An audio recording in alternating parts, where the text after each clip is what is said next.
বাংলাদেশ জামায়াতে ইসলামী আগামী নির্বাচনে ৩০০ আসনে প্রার্থী দেওয়ার প্রস্তুতি নিচ্ছে। যদি ইসলামী দলগুলো কিংবা ভিন্ন দলগুলোর নির্বাচনে সহযোগিতা চান, তাহলে জামায়াতে ইসলামী তাদেরকেও সহযোগিতা করবে বলে মন্তব্য করেছেন দলটির কেন্দ্রীয় নির্বাহী পরিষদের সদস্য ও ঢাকা মহানগর উত্তরের আমির মোহাম্মদ সেলিম উদ্দিন।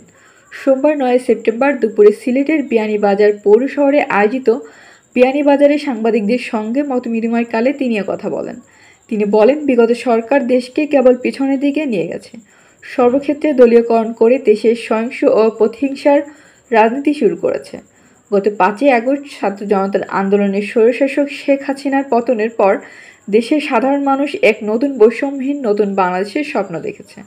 তিনি আরও বলেন, বিয়ানীবাজারের মতো সীমান্তের একটি জনপদ থেকে বৃহৎ ছাত্র সংগঠন বাংলাদেশ ইসলামী ছাত্র শিবিরের কেন্দ্রীয় সভাপতির দায়িত্বকালে রাজনীতির অপব্যবহার করেনি, আগামীতেও রাজনীতির ব্যবহার করে কোনো অপকর্ম করা কিংবা টাকা পয়সা বানানোর খায়েশ আমার নেই।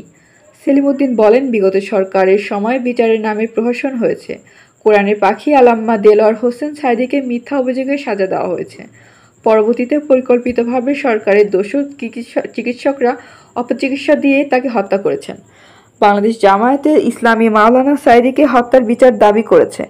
আগামী নির্বাচনে সিলেট ৬ বিয়ানীবাজার গোপালগঞ্জ আসনে সম্ভাব্য সংসদ সদস্য পদে নির্বাচনে প্রতিদ্বন্দ্বিতা করার ইচ্ছা পোষণ করে তিনি বিজয়ী হলে বিয়ানীবাজার গোপালগঞ্জকে একটি আধুনিক আদর্শ জনপদ হিসেবে গড়ে তুলতে কাজ করে বলে প্রতিশ্রুতি দেন।